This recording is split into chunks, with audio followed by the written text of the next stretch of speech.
It is one of the most contentious and horrific events after the departure of the Prophet of Islam, a suspicious death shrouded in mystery, and one that holds the key to understanding much of what goes on today. It's a seminal event that forever altered the course of Islamic history. And if you consider the colossal impact that Islam has had on human development, it's an incident that has shaped the trajectory of the entire world. A dark episode which sparked an endless spate of deadly conspiracies and plots, and went on to shed rivers of blood ever since. The ambush on the house of the Prophet immediately after his death led to the killing of his only surviving daughter, Fatima. One expects high-profile homicide cases to be eventually solved and the culprits to be held accountable. Yet there has been a systematic and well-orchestrated campaign to conceal this murder for 1,000 years. That's because exposing this crime will send shockwaves across the world and shatter centuries of misplaced veneration and false idolization. This event forms a part of Shia beliefs as it allows us to make sense of the chaotic formative period of early Islamic history, as well as the savagery and pandemonium that we see today, from groups like ISIS, whose leadership openly claims allegiance to the alleged perpetrators of this crime. Now, of course, the event is either vehemently denied by the majority of Muslims, or it's distorted by their scholars. So it's a point of heated contention, to say the least. But the mass of evidence we will present, shocking as it is to many, is not the product of abstract speculations. We don't expect you to convict the perpetrators on the testimony of their foes. There is no count in our indictment that cannot be proved by reliable books and records. The attackers spoke about their crimes with a sense of pride and have been quoted by their friends and close associates. Once you've seen the evidence, you will want to convict them with their own words. And despite meticulous censorship and attempts to obfuscate the truth, it's clear as daylight. There's a saying in criminology and among forensics experts, there is no such thing as a perfect crime. This couldn't be truer in this case, because no amount of masking and camouflage can hide divine truth. Look, I get it. People don't like to have their fundamental beliefs challenged. We feel a sense of safety in knowing that what we grew up thinking is true, and our parents were right, and so were their parents, and so on. It's our comfort zone, and if anyone tries to present a different perspective or suggest that we're misguided, we get defensive and will either get angry and confrontational or shut off and dismiss them. Think about it. That's why you can't argue with, say, a right-wing white supremacist. It's why you can't argue with anyone who isn't open to the idea that perhaps their side has something of value that's worth listening to. And while most Muslims agree that interfaith dialogue has a net benefit and that trying to listen to each other is a good thing, when it comes to bridging Shia-Sunni differences, most people fall back into either shutting off or aggressive sectarianism. But if you're open-minded enough to engage with the atheist and the Buddhist and the Jew and the Christian, then why not your own Muslim brother who is Shia?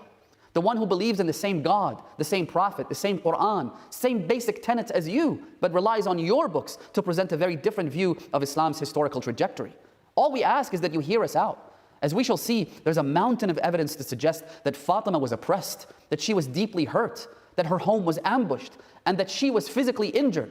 And ultimately, she miscarried her unborn son. All of that at the orders of the Caliphate. This is from mainstream, credible Sunni sources. See, such evidence shouldn't exist, and the fact that it does is nothing short of a miracle, because it helps us see the full picture, free from filters and visual effects designed to falsify the truth and come to grips with the ugly underbelly of our history. Let me share an example to illustrate. Imagine you get a urinalysis, and your doctor calls to inform you that you have what they call hematuria, which means you have trace amounts of blood in your urine. Now, this is never good news, because it can be a sign of bladder cancer. Nobody wants to see that. But the silver lining is that without this sign, you wouldn't have discovered the tumor growing inside of you. And you wouldn't have been allowed sufficient time to do something about it and maybe save your life. So, the evidence we will examine suggests the presence of a far more dangerous ideological tumor. And while it's a horrifying thought, we all owe it to ourselves to at least investigate. Ignoring these questions won't fix the problem or make it go away. It certainly won't bring about any real and lasting harmony, which is what we all want. But more important than that, is that dismissing these uncomfortable, inconvenient truths is a travesty of justice and an act of oppression against the Prophet of God, and perpetuates the painful schism that occurred after the Prophet's passing. Bukhari even narrates the Prophet watching on Judgment Day as some of his companions will be led away towards hell. When he inquires about it, God tells him, "You do not know what they did after your death." Muslims are generally divided into two major sects, Shia and Sunni. The Shiite assert the Prophet would not leave his nation in disarray, and that he repeatedly appointed his protege, Imam Ali, as his successor. Ali was also the Prophet's cousin, his son-in-law, and the executor of his will.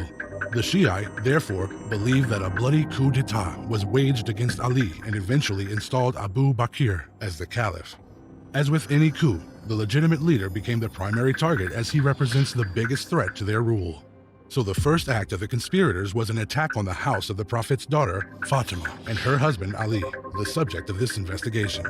The pro-regime narrative, however, maintains that the caliph assumed power peacefully and with the unanimous consent of everyone. Subsequently, they deny any attack ever occurred, yet the slightest scrutiny will reveal the true face of this rosy picture. Now, I'm sure the word coup makes a lot of people uncomfortable. After all, the repercussions of any such acts of insurrection are enormous and both politically and theologically earth-shattering. It casts a shadow of doubt over the character of the companions. But see, here's the thing. The Quran predicted that it would happen as soon as the Prophet died or perhaps got killed. God says in Surah Al-Imran, verse number 144, وَمَا مُحَمَّدٌ إِلَّا رَسُولٌ قَدْ خَلَتْ مِنْ قَبْلِهِ الرُّسُلُ أَفَإِن مَّاتَ أَوْ قُتِلَ انقَلَبْتُمْ عَلَى أَعْقَابِكُمْ وَمَن يَنقَلِبْ عَلَى عَقِبَيْهِ فَلَن يَضُرَّ اللَّهَ شَيْئًا وَسَيَجْزِي اللَّهُ الشَّاكِرِينَ. Now, note how both the Arabic word for coup and the word used in this verse are exactly the same. انقلب ينقلب انقلاب, which means to turn back on your heels. In the context of this verse, it means to defect and become apostates, which is a reference to the morass that followed the Prophet's passing ipso facto. Of course, many Muslims today find it extremely difficult to believe that the companions would turn their back on their heels. And it's precisely because of the seriousness of this claim that the Quran describes how the Israelites did exactly that when Moses went missing for just 40 days. I mean, think about it. These were people who had suffered under the Pharaoh. They had witnessed miracles. They had seen with their own eyes how Moses parted the sea, and yet suddenly, as soon as Moses was gone, they do a U-turn, essentially. The Quran quotes Moses as cursing them and declaring, قَالَ رَبِّ إِنِّي لَا أَمْلِكُ إِلَّا نَفْسِي وَأَخِي فَافْرُقْ بَيْنَنَا وَبَيْنَ الْقَوْمِ الْفَاسِقِينَ. My Lord, I have no one but myself and my brother. So all the companions of Moses, everyone who was around him, they're all gone, leaving just him and his brother. Then Moses says, so part between me and the impious people. High-ranking and celebrated Sunni collector of hadith, he reports the Prophet as having warned his nation that they will follow in the footsteps of the Israelites. So perhaps we should take our blinders off and see the truth for what it is, instead of buying into this fantastical fairy tale that every single person in Medina was some kind of angel, when in fact lots of demons also roamed those streets. One quick look and it's easy to see that the Caliphate's narrative has large, gaping holes in both the event's timeline and consistency. Some of the questions that have not been answered include, number one, what was Fatima's cause of death? Given her young age and lack of any reports of illness, any coroner would conduct an investigation, with homicide considered a distinct possibility. Number two, why was Fatima buried at night? As the Prophet's only child, and in accordance with general Islamic customs, she should have been buried in broad daylight and in a public fashion, allowing everyone to participate. Number three, why was her funeral attended by just her family and the close companions of Ali? As the new ruler, shouldn't Abu Bakr participate in honor of the Prophet's daughter? Number four, we actually know the answer to that question, but it raises more problems yet. Prominent Sunni sources like Bukhari acknowledge that Fatima specifically instructed her husband not to allow the caliph and his cronies to attend. But if they were all on good terms, why would she want to disassociate from them in life and in death? Which was designed to highlight the fact that she was embittered with them for eternity. And number five, why is her exact burial site still unknown? While every one of the top companions, wives, and even B-grade hypocrites have identifiable graves, Fatima has none. There are speculations as to where she might be buried, vague references like at the cemetery or at her house, but those are mere claims as there has never been any shrine or tombstone, because she left clear instructions for the grave of the mistress of the women of paradise to be forever hidden. The question is though, why? Why leave a wound that can never heal? These questions form the pieces of a bigger puzzle, a pile of conundrums that's only going to get bigger and more questionable. exposing major cracks in the official narrative. Now let's talk about why all of this matters. The question of whether there was a bloody coup, and specifically a deadly attack on the house of Fatima, is needless to say, shockingly explosive. It is important in establishing the legality of the Caliphate. If indeed there was an attack, that government would lose any trace of legitimacy. The status of Fatima in the eyes of all Muslims means the mere hint of foul play in her untimely death demands a response from proponents of the regime. Implicating the Caliph will forever disqualify him and other assailants from assuming any position of authority in politics or indeed in religion, as it would irreparably tarnish their character. Every Muslim would agree that an attack on the house of Fatima is tantamount to an attack on the Prophet himself and therefore God. Because the regime's relationship with Fatima determines their relationship with the source of their authority, that is, the Messenger of God. If they treat her well, then they've treated the Prophet well, and it means that they have some sense of legitimacy. But if they don't, what does that tell you about them? It's easy to justify the actions of an oppressive government. Bootlicking sellouts have done that since the dawn of time. But the repercussions of siding with tyrants on Judgment Day is as severe as committing the crimes themselves. Now you have to know that this isn't purely an academic pursuit. We're trying to discover the truth of what happened to the daughter of the Holy Prophet and why she was buried at night, and her grave is forever concealed. Knowing the story behind these tragedies isn't a mere intellectual endeavor, but a moral mandate and a historic necessity. Where you stand on this issue will determine whether you stand with the Prophet and his family on Judgment Day or with the people whose characters are dubious at best. We're not trying to antagonize anyone or cause any sectarian tensions, but we do wish to objectively analyze the historical narrative and unlock this mystery. If there could be some sort of consensus on that, then there will be common ground that we can build on. You are, of course, free to believe what you want, but we all have both the right and the obligation to make informed decisions. Given the contentious and emotional nature of these discussions, obviously there are going to be inherent biases that we all possess. But we do ask that you set aside any presuppositions and judgments and view the evidence presented with as much objectivity as humanly possible, so that we can draw accurate conclusions and hopefully know the truth. This brings us to an important question that many viewers may ask. If these allegations are true, why have we never heard about them? Didn't Sunni scholars know all of this? The answer is yes, they did. It's impossible not to see the mountain of evidence, because for every lying, conniving imposter, there were scholars who at least had the decency to report the events faithfully and without distortion. So many classical Sunni historians and scholars of hadith acknowledge these claims, as we will show later. But to them, the threat to kill Fatima and Ali and the subsequent ambush aren't important, because there's a bigger truth that they believe we should all focus on. That all companions were intrinsically good and truthful, and that they will all go to heaven. This, they insist, has primacy over all other things. Which brings us to the concept known as adalatul sahaba, the large elephant in any room where history is scrutinized. But surely you see how buying into this prevents any meaningful discussion of the obvious transgressions of those very fallible humans. It's a dangerous belief that requires every moral law to be broken and God's justice to be violated just to justify the actions of the people who use the cover of companionship to commit unspeakable sins. While no Sunni will openly claim that the companions of the Prophet were sinless, they are certainly treated this way, as any criticism directed toward them is seen as blasphemy of the highest order. In fact, many Sunni majority countries have codified this into law, and the merest denunciation of the companions, especially the caliphs, attracts the death penalty. This intellectual terrorism obviously hinders scholarly discourse.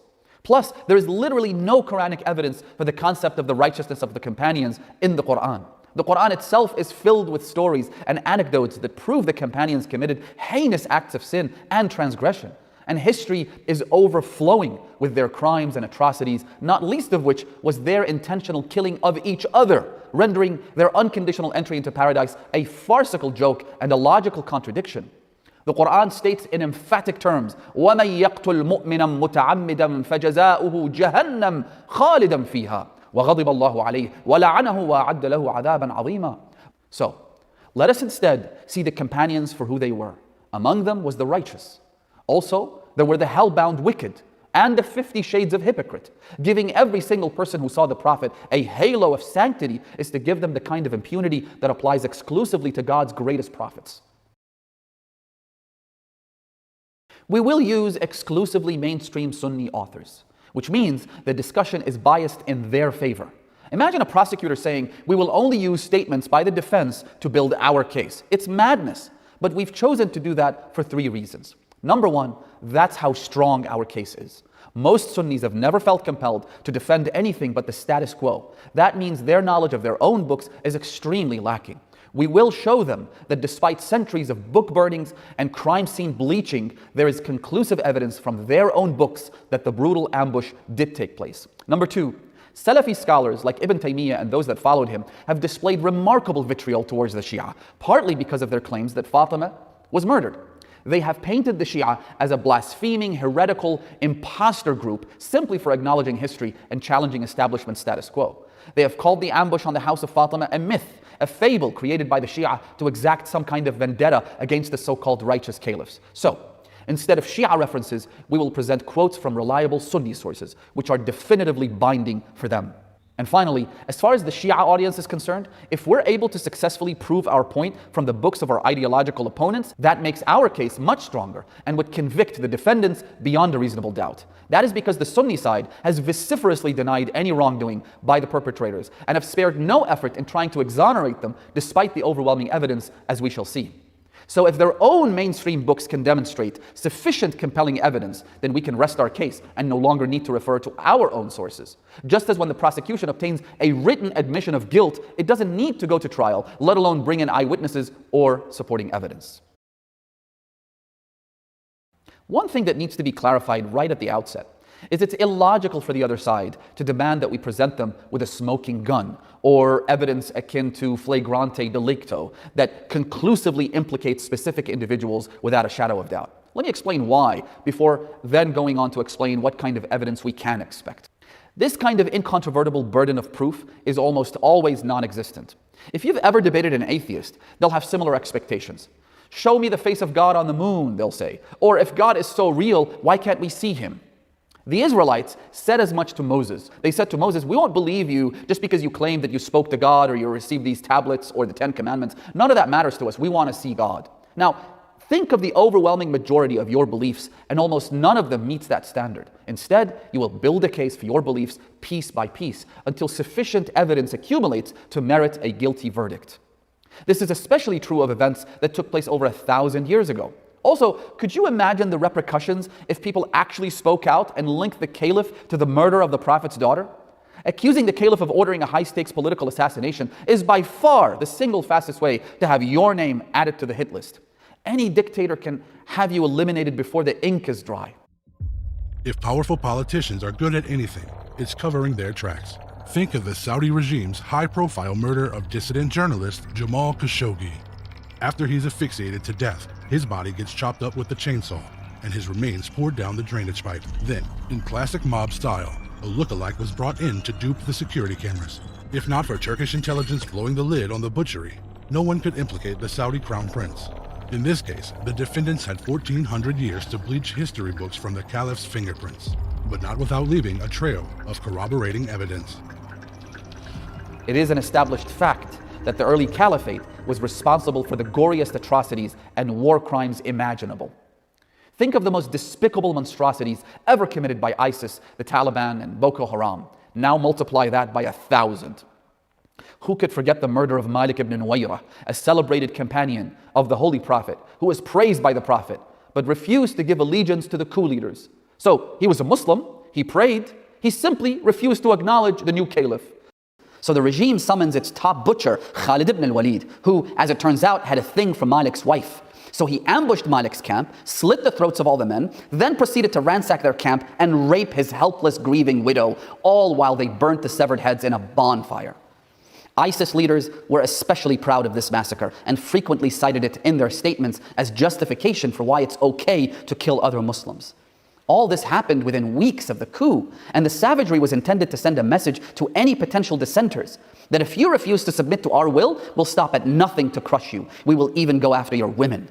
What's shocking is that no one denies this ghastly bloodbath. Instead, what Sunni scholars do is try to justify it by saying Malik was killed for refusing to pay religious taxes. So, under the righteous caliphate, if you so much as refuse to pay taxes, you're killed and your wife is taken as a sex slave.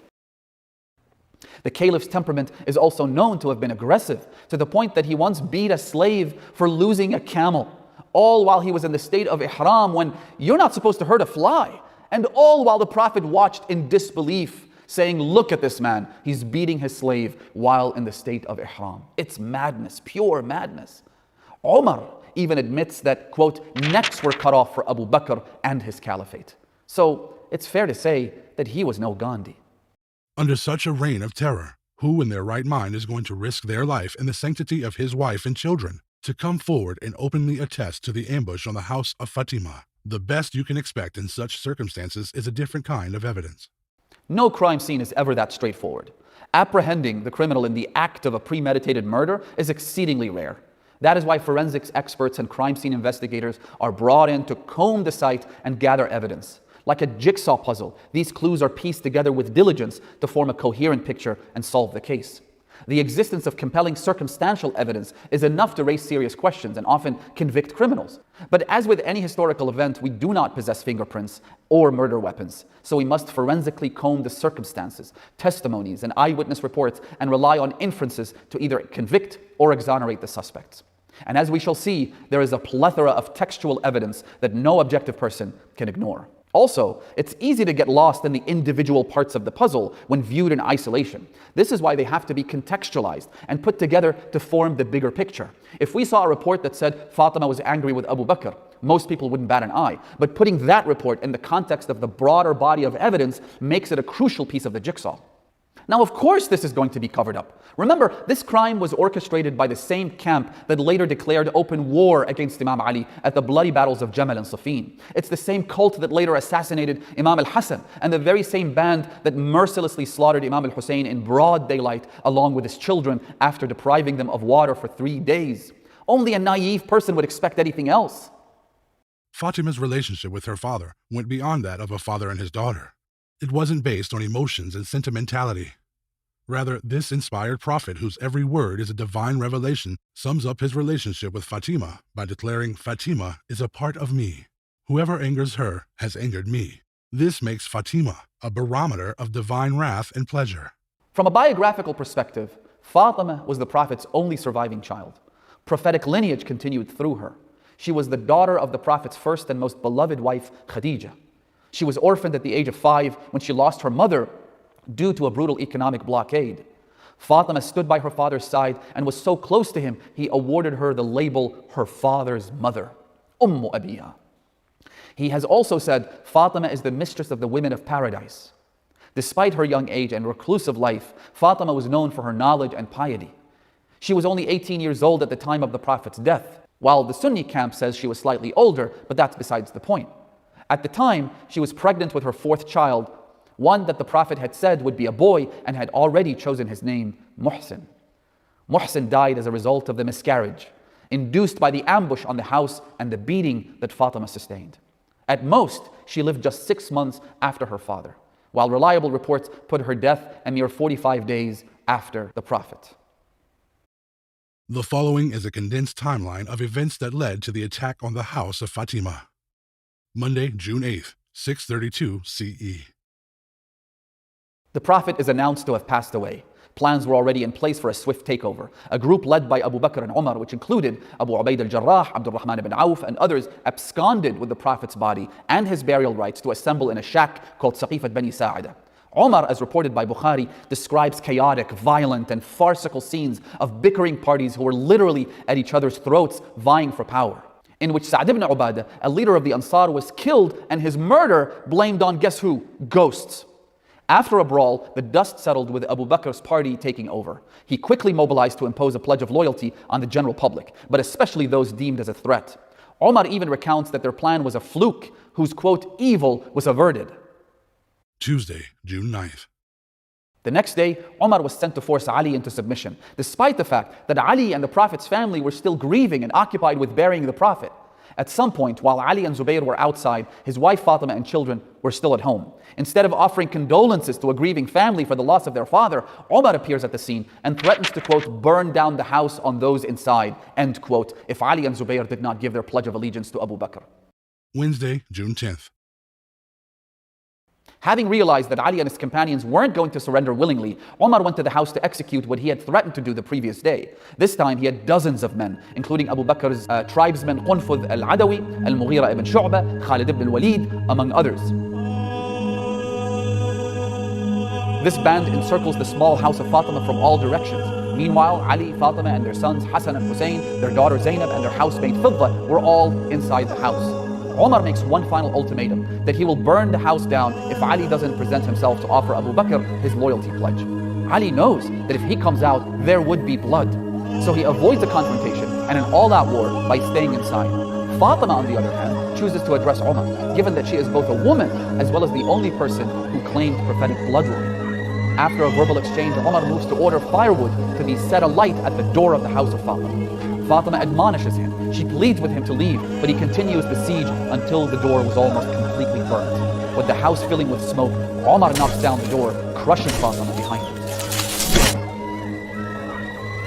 In the ensuing moments after the ambush, Fatima sustained multiple lethal injuries.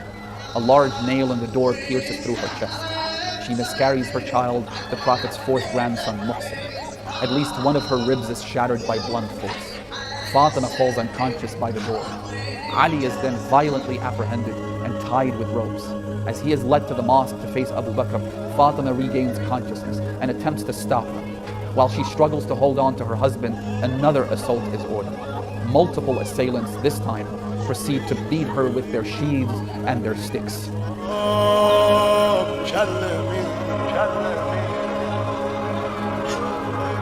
In the pandemonium and mad hysteria, she is slapped, shoved, kicked, and left lying on the ground, unconscious again and bleeding from several wounds and injuries. Ali was coerced into a pledge to Abu Bakr, then released under a de facto house arrest. For the next 75 days and nights, Fatima suffered quietly from pain and anguish, her health deteriorating day after day.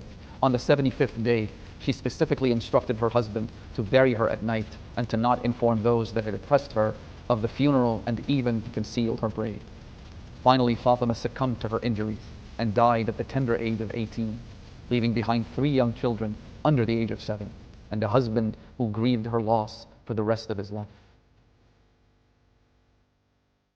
Omar attacked the house, not of Ali, but of Fatima, because Muhammad had built for his daughter. He had built this house, and this belonged to her.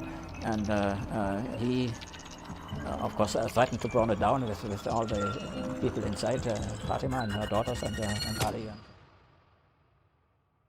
The Jigsaw Puzzle. Exhibit A. Our trail of evidence begins with the single most authoritative and reliable Sunni collection of hadith, known as Sahih, meaning authentic, by Muhammad ibn Ismail al-Bukhari. In that book, he quotes, فوجدت فاطمة على أبي بكر في ذلك فهجرته فلم تكلمه حتى توفيت وعاشت بعد النبي 6 أشهر. فلما توفيت دفنها زوجها علي ليلا ولم يؤذن بها أبا بكر وصلى عليها. Bukhari reports through what is deemed a very strong chain of narrators leading up to Aisha, a person who wasn't a friend of Ali and Fatima by any stretch of the imagination, as she went on to wage war against Ali. Yet even she admits that Fatima was deeply angry with Abu Bakr. Remember that Aisha was Abu Bakr's daughter, so if anything, she would have been biased in his favor. Yet she says that Fatima was so angry with Abu Bakr that she never spoke to him again until her death, and that Ali buried her in the dead of night and refused to inform Abu Bakr at her instructions. The conclusions we can draw directly from this report are: number 1, Fatima was angry with and hurt by Abu Bakr. That's a fact. Number 2, Fatima's anger did not subside until she died, meaning that she never forgave him. The Prophet says in no ambiguous terms, whoever angers Fatima angers me. And what does that say about the one who angered Fatima until she died embittered with him? Now let's stop here for a minute to appreciate the gravity of this. Because the other side often zooms in on one specific piece of the puzzle, that one act, like the breaking of the ribs or the nail in the door, and they try to drill holes in it as a means of distraction from the bigger picture. And while we will provide all those pieces of evidence, let's not lose sight of the biggest crime here, that the caliph hurt Fatima and angered her. In doing so, he shook the heavens as he angered God's final messenger. That in itself is the greatest, most grotesque, most unforgivable crime they could have committed. A crime that no amount of concocted fables or fabricated stories could ever cover up. So when they say, but what about the fire or the nail or the door? Don't fall for it. It's a distraction. We have evidence for the other transgressions and we will provide them. But let's not gloss over their caliph's transgression against God himself. And by the way, speaking of false concoctions, I've addressed the story of the daughter of Abu Jahl in a Q&A.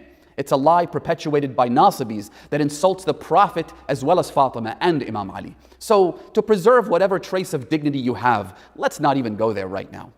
Ibn Taymiyyah, who was well known for his hostility and animus towards the Shia, and is the quintessential hate preacher whose books are taught in both Saudi Arabia as well as ISIS religious schools.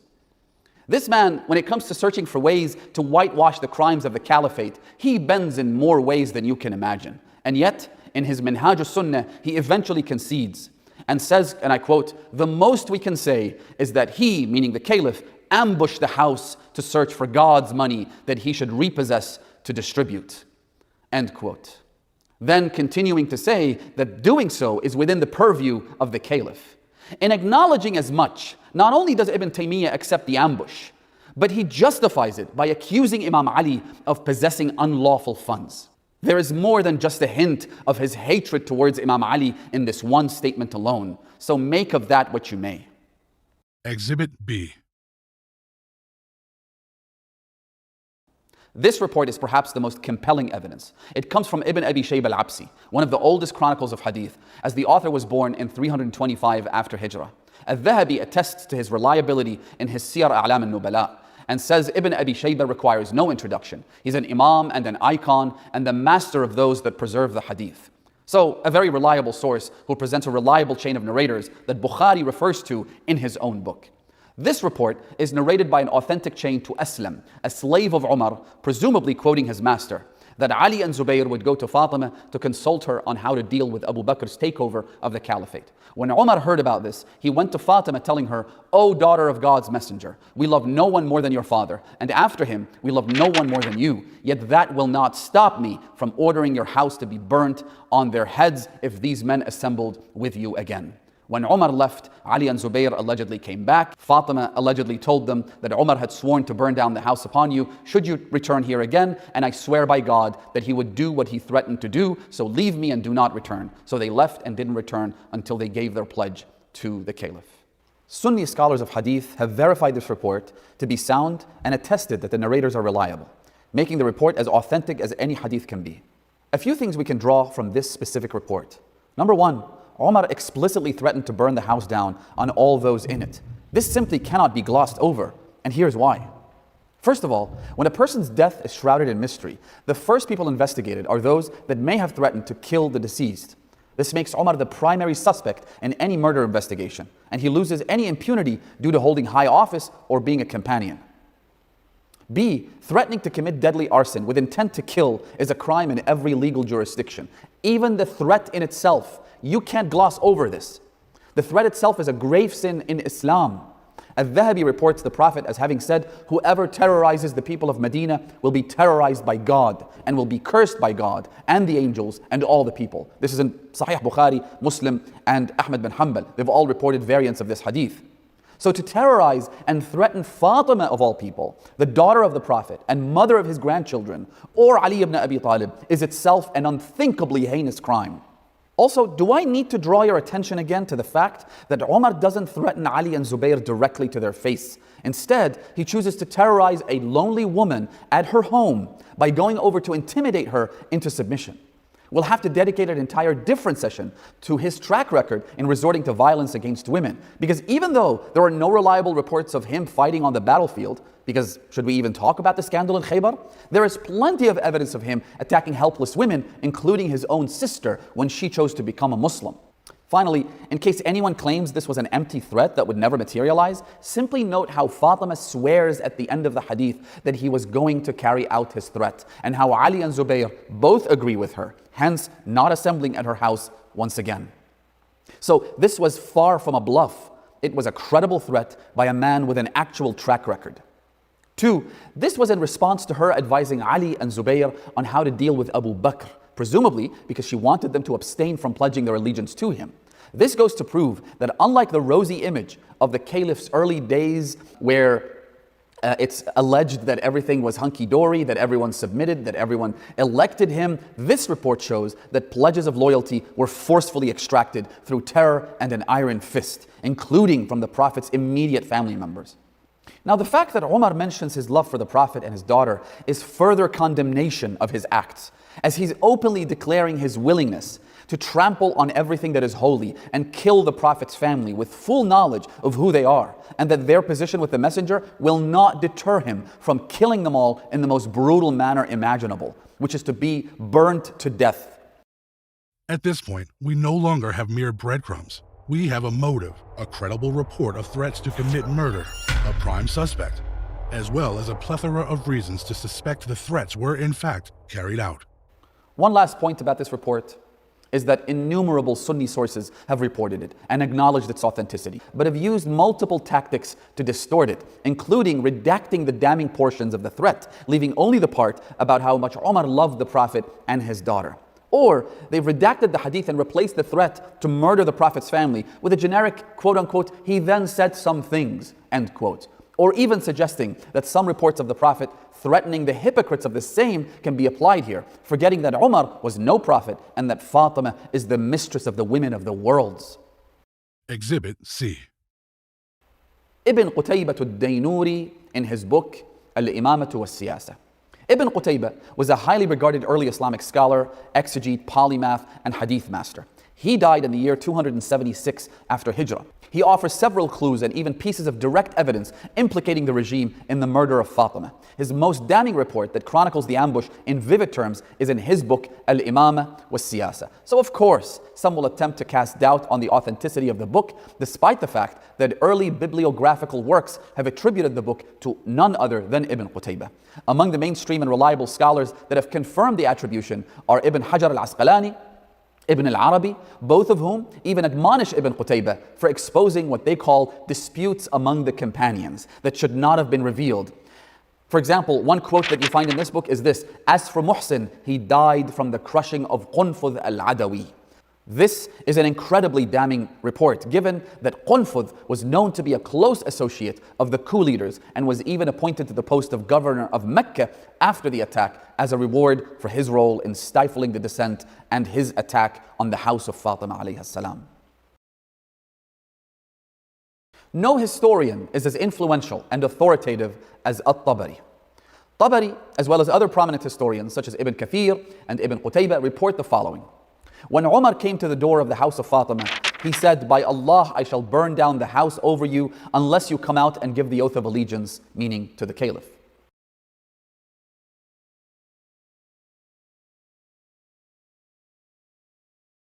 Now we get to the most damning evidence, the actual confession of the caliph before his death. Even though we've been saying that this case is based on circumstantial evidence, and there is plenty of it, as we've seen, but there is one big direct piece of evidence that conclusively implicates the caliph in the ambush and all subsequent events.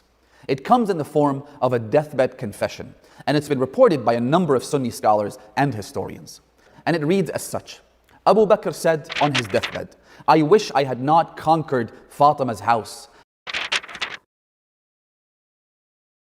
With this clear admission of guilt and verified confession, the Caliph connects the final dots and pieces together our puzzle. According to him, the ambush clearly took place and he played a central role in that horrific and earth-shattering act. His regret stems from the fact that Fatima was the anomaly they failed to account for in their plot. It was this young and seemingly meek woman who single-handedly exposed the entire scheme and will forever act as the sign that something in this carefully forged, rosy image of the Caliphate just doesn't add up. That it is history's biggest cover-up. One last point is, while we did say we would only use Sunni references to make our case, isn't it fair to at least listen to the family of Fatima, the Ahlulbayt, and the prophetic household? Shouldn't Fatima's husband and children, who were paragons of knowledge, piety, and purity, get to testify to what happened to their mother? Every victim gets their day in court, where they can face the accused and address the public, yet somehow the Ahlulbayt don't even get a say? And that right there is the biggest oppression after the crime itself, that no one stops to ask, well, what does Fatima herself say about all of this? Why do Sunni sources give the caliph the podium yet refuse to narrate the sermon of Fatima? As a Sunni viewer, I ask you in God's name, have you heard Fatima's sermon on Fadak? Have you heard that Imam al-Hasan says to Mughira ibn Shu'bah, who was one of the savages who took part in the ambush, وَأَنْتَ الَّذِي ضَرَبْتَ فَاطِمَةَ بِنْتَ رَسُولِ اللَّهِ حَتَّى أَدْمَيْتَهَا وَأَلْقَتْ مَا فِي بَطْنِهَا. Have you, my dear viewer, thought about why Imam Ali continued to tell his inner circle that the second caliph awarded the governorship of Mecca to Qunfudh, the one that we mentioned earlier, and did not charge him any taxes because, and I quote, شَكَرَ لَهُ ضَرْبَةً ضَرَبَهَا فاطمة عليه السلام بالصوت فماتت وإن في عضدها أثره كأنه الدملج. Because he was rewarding him for what he did to Fatima. Should we not listen to these? Should we not give the Ahlulbayt a voice? Should we not learn about the sermon of Fatima Zahra about Fadak? So my appeal to all of you, whether you're Shia or Sunni, Muslim or non-Muslim, it really doesn't matter. I beseech you to take a moment and read through the sermon of Fatima known as the Fadakiyya. Because that sermon not only reveals the truth of what happened from the perspective of Fatima herself, the victim of this heinous crime, not only does it expose the travesty of justice that occurred after the death of the Holy Prophet, not only is it an incredibly valuable historical piece, but it's Islam in a nutshell. That sermon encompasses the teachings of the Holy Messenger of God in a few short pages. And it would be an injustice to ourselves not to know about it, not to study it, not to learn it, not to even read it once in our lives. This is my appeal to each and every one of you. And so there it is. After 1,400 years of systematic persecution, state-sponsored terrorism, government deception, book burnings, and political assassinations, the truth comes out nonetheless. What we have presented, when combined, produces a sound louder than any gunshot. A scream that reverberates through history, that Fatima was ambushed, that she was crushed, that her home was burnt, that her son was killed, and that she was martyred as a result of her injuries. Her voice echoes through the ages and cannot be silenced. Like the blood of John the Baptist, it will continue to boil until justice is finally served, and the killers forced to reckon with their crimes. We can simply dismiss all of this and refuse to even acknowledge these events, as many do, but that would be a betrayal of our own moral compass. Given the severity of the alleged crimes and the gravity of their repercussions, we owe it to ourselves to know the truth, or at least never stop asking questions.